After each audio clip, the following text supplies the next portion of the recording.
Today I will show you a crime, drama, thriller film from 2010, titled The Town. Spoilers ahead. Watch out and take care. The neighborhood of Charlestown, Boston is known for its high amount of bank robberies all year long.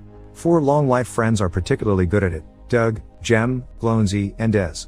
Doug is the brain behind their plans, and he tells the other 3 all the details they need to memorize without fail before their next operation. When a guard enters the bank carrying a money bag, they take the chance to push him and enter with him, immediately taking control of the situation. Every person present is thrown to the ground, their cell phones are taken, and after the thieves empty the cashier station, they make manager Claire Kesey open the vault. After taking all the money and putting the security camera's hard drives in a microwave to destroy them, the thieves start pouring bleach all over the place to take care of any possible DNA proof, unaware that Claire is pressing a silent alarm button with her foot until it is too late. When they finally notice, Jem beats up the assistant manager believing it was him, and as he violently moves, Claire gets to see his neck tattoo. Seeing as the police are about to surround them, Jem decides to take Claire with them as a hostage, which is something they never do. They blindfold her before taking off their masks, and once they are far enough from the bank, they drop her at the beach, not needing her anymore. The crime scene is taken over by the FBI, with Special Agent Adam Frawley in charge. He can see the thieves took care of every possible detail and left no evidence behind, which means they must be professionals. His men also find the van they used for the robbery, but it has been lit on fire and nobody in the neighborhood is willing to speak as a witness.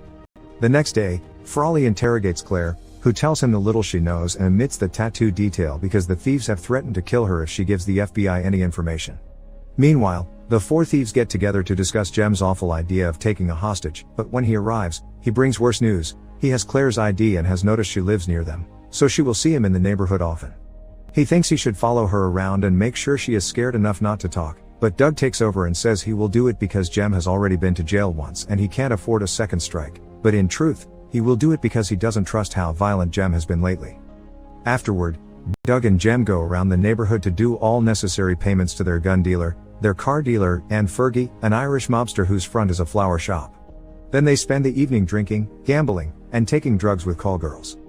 The following night, the 4 of them are having a drink at a bar when they are approached by Chris, Jem's sister and a single mother. She and Doug used to be together, and she says she misses him, but Doug doesn't want anything to do with her and leaves. Some hours later, however, when Doug is watching TV at his place, Chris lets herself in with her old copy of The Keys and makes love to him on the couch. The next day, Doug starts following Claire around and enters the laundromat after her. When she starts crying because she finds faded bloodstains on her shirt, he takes the chance to make contact, pretending to comfort her. To make her feel better, he takes her out for a drink. They chat and bond, although Doug lies and tells her he works in construction and that his dad lives in the suburbs instead of being in prison. Then he takes her on a boat ride, claiming it belongs to a friend, but actually he is breaking in just for this. When she asks him about all the bank robbers that live in Charlestown, he just says stories are exaggerated.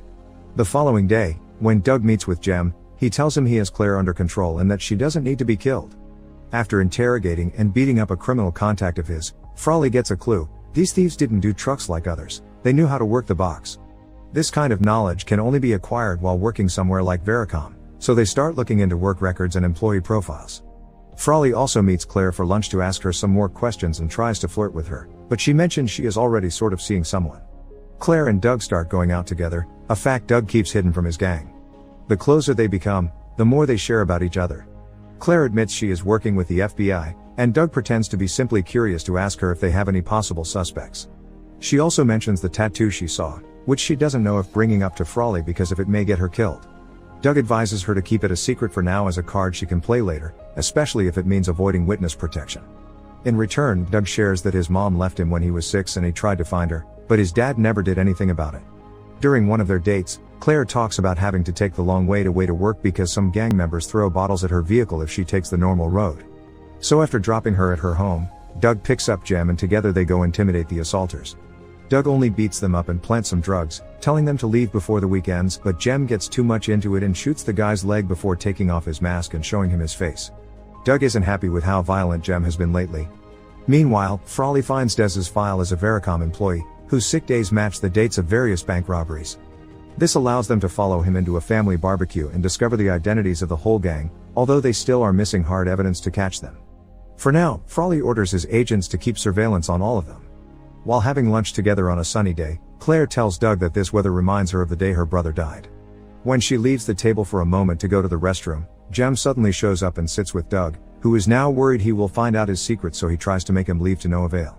Claire comes back, and while Jem is clearly shocked to see her, he still plays along and chit-chats for a bit before leaving, as Doug makes sure to say goodbye to him as an excuse to cover the tattoo with his hand.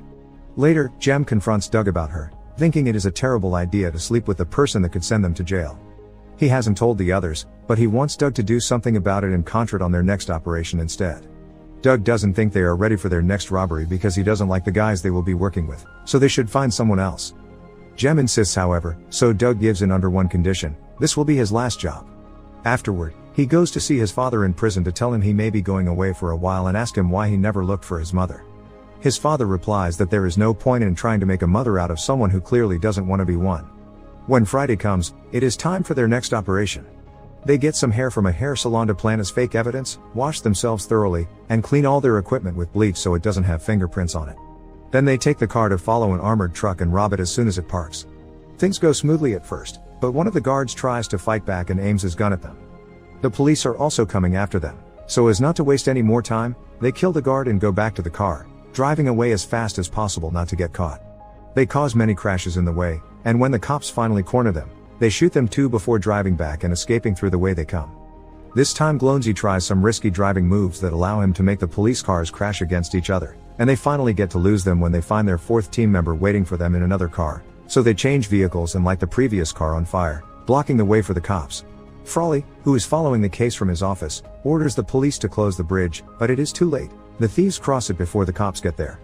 As they change vehicles again, they are seen by a random officer that is parked nearby, but he turns a blind eye on them. While they don't have any legitimate proof to use yet, Frawley wants to at least talk to them, so he sends his men to bring the four of them in for interrogation. After making them read the lines that thieves said to the victims, Frawley tries to ask some questions, but Jem simply stays silent after requesting a lawyer, and Doug, knowing they have nothing on him, tells him they have always known they have been followed by the FBI because everyone knows what their antennas look like.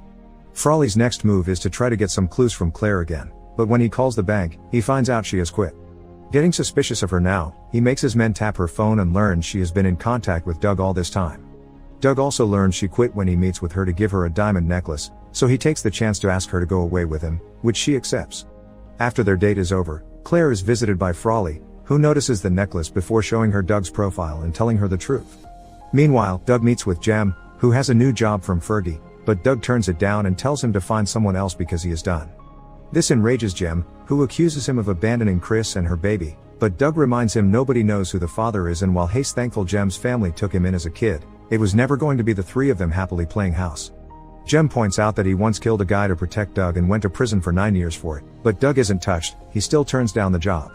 He then goes to see Fergie to inform him of this as well, but Fergie doesn't want anybody else because Doug is the real brain here. Doug's father went solo many years ago too, and that is why Fergie hooked his mother up with drugs.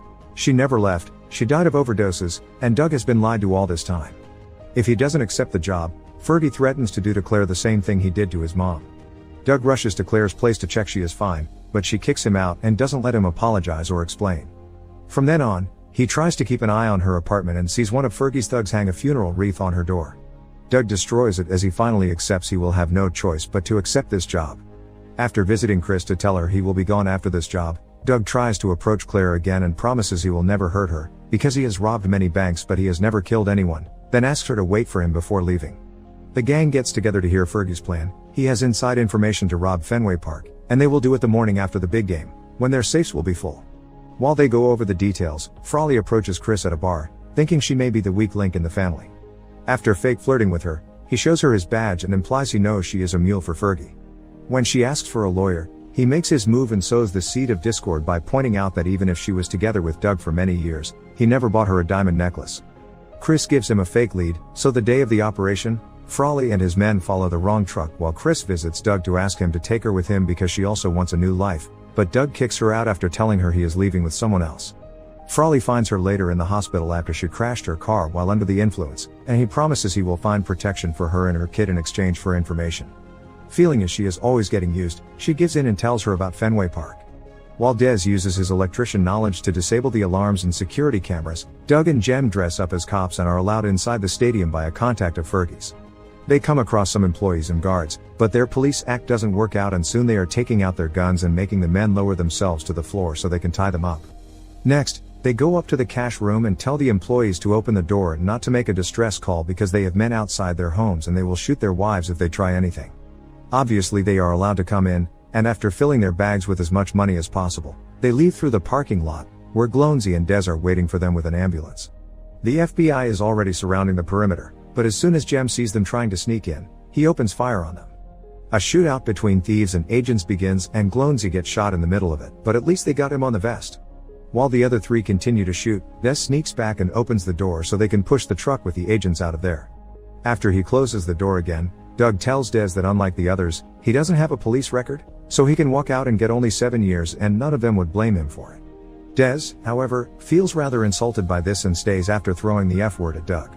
The FBI throws some stun grenades through the windows then, and while the thieves' senses are compromised, they send special agents inside that shoot Des as soon as he stands up.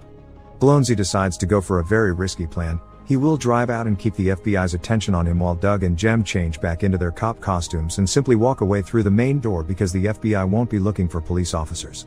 Doug worries about Glownsy's safety if he goes out there, but Glownsy promises he is a great driver and knows how to escape.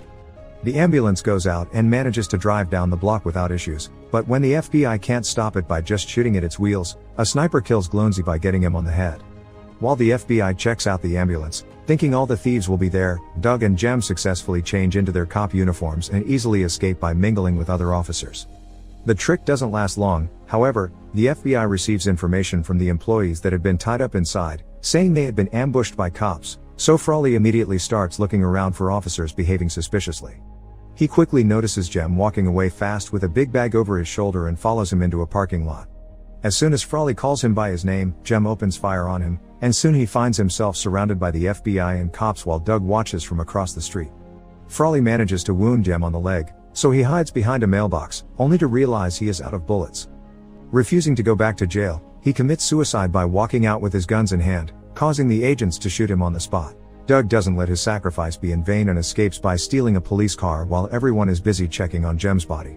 He drives to the flower shop and kills both Fergie and his thug, not getting hurt in return because he is wearing a bulletproof vest. Afterward, Doug recovers some money he had hidden and calls Claire, who has the FBI with her in the apartment listening to her conversation. Claire asks him to come over, claiming she is alone, but Doug knows she is lying because he is watching the apartment from a neighbor building. He still accepts to go though, asking her to meet him at the back door in an hour. After he apologizes again to her, Claire mentions sunny days as a subtle clue to let him know it is all a trap, and Doug plays along. While the FBI waits with Claire for someone that won't arrive, Doug hides some money in her garden and leaves a note on Frawley's car, insulting him. Then he leaves the city by train while wearing an MBTA uniform. Frawley is suspicious of Claire's sunny days line, but it is too cryptic for him to use as evidence of anything and Claire is free of any possible charges. Days later, she finds the money Doug left for her with a note saying one day they may see each other again. She decides to donate it to refurbish the local ice hockey arena where Doug once played in memory of his mother. Make sure to subscribe and turn on notifications so you can watch more videos like this. Thanks for watching.